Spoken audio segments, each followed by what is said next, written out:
Hello and welcome to Bites and Strides with Prachi. So, today we have a very special guest, a data science expert from Opine Group Pune, Mihir Bhople sir. And we are very lucky to have him. We had a seminar today in Bhausab Firodia School. So, Mihir sir, I would like to ask you a few questions about what is data science, what is data analytics, who should learn it, and all of that. So, okay. Mihir sir, what is the difference between data science and data analytics? So खूपच चांगला प्रश्न त्यांनी विचारलेला आहे आणि बऱ्याच लोकांना मला असं वाटतं की हा प्रश्न पडतो कायम की नक्की सध्या आपण आजूबाजूला ऐकतो की what is exactly data science and what is exactly data analytics. तर हे अगदी सिम्पल टर्मिनॉलॉजीमध्ये किंवा लेमॅन्स लँग्वेजमध्ये सांगायचं झालं तर तुम्हाला गाडी चालवायची आहे का तुम्हाला गाडी बनवायची आहे, एवढ्या सिम्पल टर्मिनॉलॉजीमध्ये आपण याला समजून घेऊ शकतो.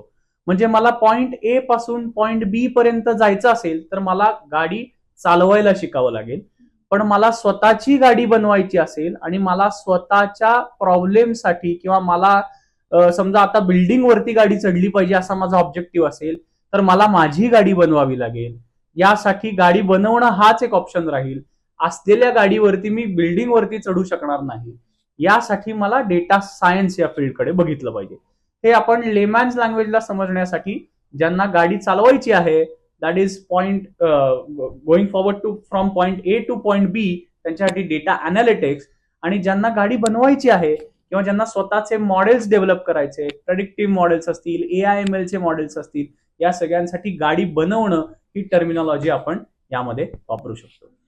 सर, म्हणजे मग आता हे जर डेटा अनालिटिक्स शिकायचं असेल तर काही स्पेसिफिक डिग्री घ्यावी लागेल, आणि जर डेटा सायन्स शिकायचं असेल तर कुठली डिग्री घ्यावी लागेल, असं काही स्पेसिफिकली त्याच्यावर एज्युकेशनल क्रायटेरिया आपल्याला ठेवता येईल की कोणीही करू शकतं? डेटा अनालिटिक्स साठी कुठलंही प्री रिक्विजिट नाही. म्हणजे आतापर्यंत आम्ही वेगवेगळ्या डायव्हर्सिफाईड एज ग्रुपला शिकवलेलं आहे, right from 6th standard student to 82 वर्षाचे आजोबा, अशा वेगवेगळ्या स्टार्टाला शिकवून झालेलं आहे. त्यामुळे डेटा अनालिटिक्स साठी असा कुठलाही प्री रिक्विजिट नाही. एकच प्री रिक्विजिट आहे की बेसिक लॅपटॉप वापरता आला पाहिजे. आणि यामध्ये जॉब ऑपॉर्च्युनिटी मिळवण्यासाठी पण कुठला प्री रिक्विजिट नाही, फक्त ग्रॅज्युएशन असलं पाहिजे, कुठल्याही स्ट्रीम मधलं असेल तरी चालतं. तसंच सिमिलरली डेटा सायन्समध्ये थोडं वेगळ्या प्रकारे आपण सांगू शकतो. डेटा सायन्सकडे जर तुम्ही करिअर ऑप्शन्स म्हणून बघत असाल किंवा नोकरी मिळावी या दृष्टीने बघत असाल तर कम्प्युटर सायन्स बॅकग्राऊंड किंवा engineering background, computer engineering background याला प्रेफरन्स दिला जातो जेव्हा तुम्ही डेटा सायन्सच्या जॉबकडे बघताय. त्यामुळे हे शिकायचं जर असेल तर कोणीही व्यक्ती शिकू शकतो डेटा सायन्स, त्याला काही प्री रिक्विजिट नाही. पण जर तुम्ही जॉब हा विषय जर ऑब्जेक्टिव्ह ठेवला असेल, तुम्हाला जर प्लेसमेंट हा विषय जर हवा असेल तर तुम्हाला कम्प्युटर बॅकग्राऊंड असणं गरजेचं आहे. म्हणजे data analytics anybody can do and get a job. Data science for a job you have to be a computer graduate, right, or engineer. Okay sir, हे जे डेटा अनालिटिक्स मध्ये आहे ना, हा शब्द खूप ऐकलाय, 80-20 परेटो, हे हे एक्झॅक्टली काय आहे हे आम्हाला प्लीज सांगा. सो परेटो अनालिसिस हा एक खूप प्रचलित टर्म आहे. अल्फ्रेडो परेटो नावाचा एक इटालियन इकॉनॉमिस्ट होऊन गेला, ज्यांनी एक प्रिन्सिपल किंवा आपण सिद्धांत मांडला असं म्हणूया, ज्यामध्ये त्यांनी म्हणलं की जगातल्या 20% लोकांकडे 80% संपत्ती आहे आणि 80% लोकांकडे 20% संपत्ती आहे. याला सिंपल 80-20 रूल असंही म्हणलं जातं. तर हा 80-20 रूल मी असं म्हणतो, आणि त्याच्यावरती एक मोठं पुस्तक पण आहे की तुम्ही सगळ्या लेवल्स वरती वापरू शकता. उदाहरण घ्यायचं झालं तर टाइम मॅनेजमेंट हा विषय घेऊया. आपण दिवसभरात अशा काही ऍक्टिव्हिटीज करतो ज्यातनं आपल्याला 80% आउटपुट मिळतं, पण आपण इनपुट 20%च दिलेलं असतं. तर त्या आयडेंटिफाय करणं आणि त्यावरती काम करणं आणि तो 20%चा वाटा 40%पर्यंत वाढवणं, 60%पर्यंत वाढवणं, हे खरं चॅलेंज आहे. त्यामुळे ह्या सगळ्या ऍक्टिव्हिटी मधल्या 20% शोधणं आणि तो वाढवणं हे आपण सगळ्यांनी फोकस केलं पाहिजे. याचं अजून एक बिझनेस रिलेटेड उदाहरण सांगायचं झालं तर प्रत्येक ऑर्गनायझेशन मध्ये असे काही 20% कस्टमर्स असतात जे 80% रेव्हेन्यू देत असतात. मोस्ट ऑफ द टाइम्स आपण सगळ्या कस्टमर्सला आपला 100% वेळ देत असतो. कुठलीही एन्क्वायरी आली किंवा कोणीही आपल्याला काही विचारलं, आपण अगदी धावून पळून सगळ्यांसाठी मदत करतो. पण काही काही वेळेला तो क्लायंट आपल्या उरलेल्या 80% मधला असू शकतो. हे फाइंड आउट करणं हे फार महत्वाचं आहे.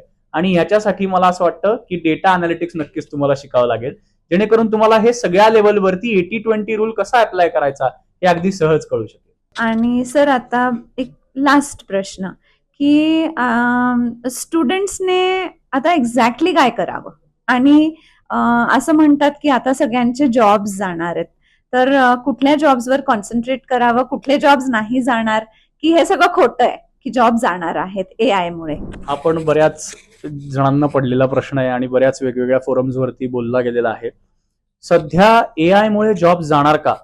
तर काही वर्षांपूर्वी जेव्हा कम्प्युटर आला होता तेव्हाही अशीच एक भीती निर्माण झाली होती की आता कम्प्युटरमुळे आमचे जॉब्स जाणार.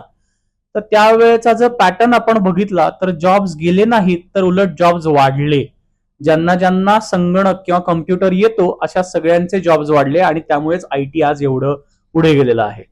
त्यामुळे जॉब्स जाणार नक्की नाहीत, पण जे रिपिटेटिव्ह जॉब्स आहेत त्याच्यावरती गदा येऊ शकते.